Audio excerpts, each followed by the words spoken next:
avant, regardez juste la vidéo et on revient.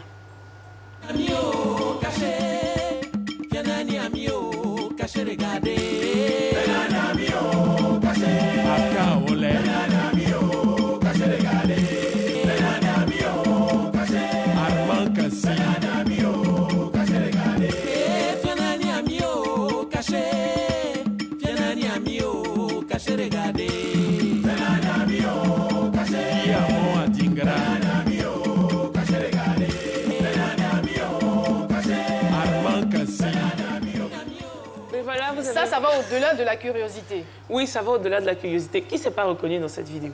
Moi, je fais pas ça. Ah, mais c'est bien.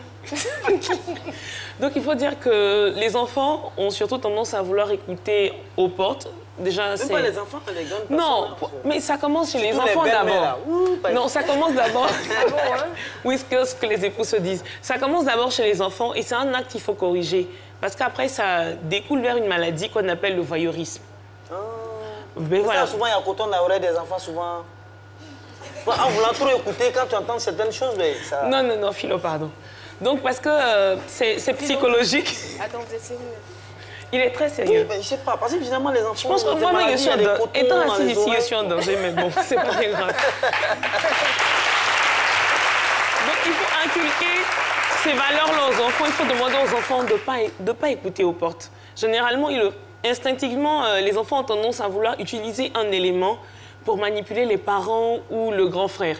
On a souvent vu des enfants, si tu ne me donnes pas, je vais dire à papa que c'est toi qui as fait. C'est de là que tout part. Voilà, du chantage. Et si on ne corrige pas ça chez l'enfant, au fur et à mesure qu'il grandit, il aura ce genre de comportement, il va commencer à écouter aux portes et plus tard, ça va tendre vers le voyeurisme. Donc dès qu'un enfant commence à avoir ce genre de comportement, il faut tout de suite l'arrêter. Il faut tout de suite mettre à nu ce qu'il pense avoir été un élément de chantage. Parce que, par exemple, son frère a cassé un verre. Il vient, je vais te dire que c'est toi qui as fait si tu ne me donnes pas. Toi, le parent, OK, oui, je sais que ton frère a cassé le verre, c'est pas bien grave. Tout de suite, il est désamorcé, il ne peut plus utiliser ça plus tard comme un chantage pour son grand frère. Donc c'est ça. J'essaie quand même de voir le lien, je réfléchis, le lien entre le chantage et le voyeurisme. Il y a quand même une différence. Oui, il n'y a pas de différence parce que l'enfant commence par regarder, chercher la faille chez son frère. Il commence à se cacher pour regarder, espionner, pour trouver des éléments. Et plus tard, ça reste une habitude. Donc on prend l'habitude de regarder, de trouver la faille chez l'autre. Et lorsqu'on grandit, on commence par regarder à la fenêtre, derrière les portes. Et là, on commence à découvrir la nudité des personnes qui sont dans certaines pièces.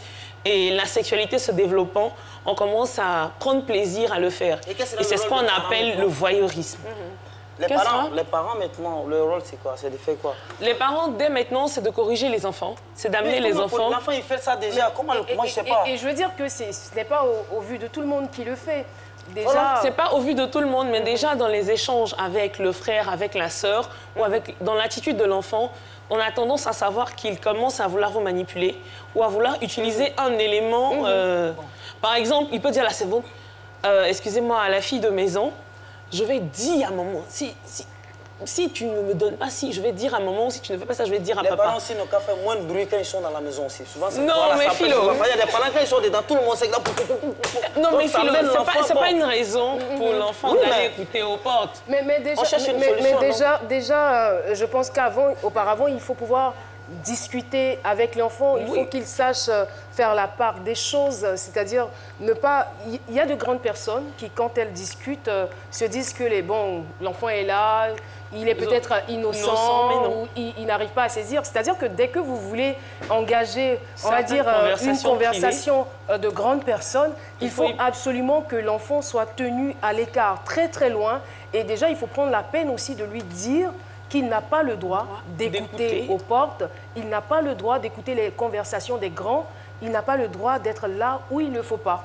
Donc avoir ce genre de conversation avec les enfants, c'est déjà important. Quand c'est comme ça, il est éduqué à ne pas écouter. Parce que s'il a commencé à avoir le début de la conversation, c'est sûr qu'il cherchera à avoir la suite. Hein. Et les parents, généralement, on a pour habitude de dire « Ah non, mon enfant, il réagit comme un grand, il est avec nous, il se comporte comme un grand. » Mais après, ça a un impact en fait sur son évolution parce qu'il risque plus tard d'être victime de voyeurisme. Donc, éduquons les enfants, surtout qui sont en vacances. Trouvons des formules pour échanger avec nos enfants afin d'éviter qu'ils deviennent des voyeurs plus tard. Merci beaucoup.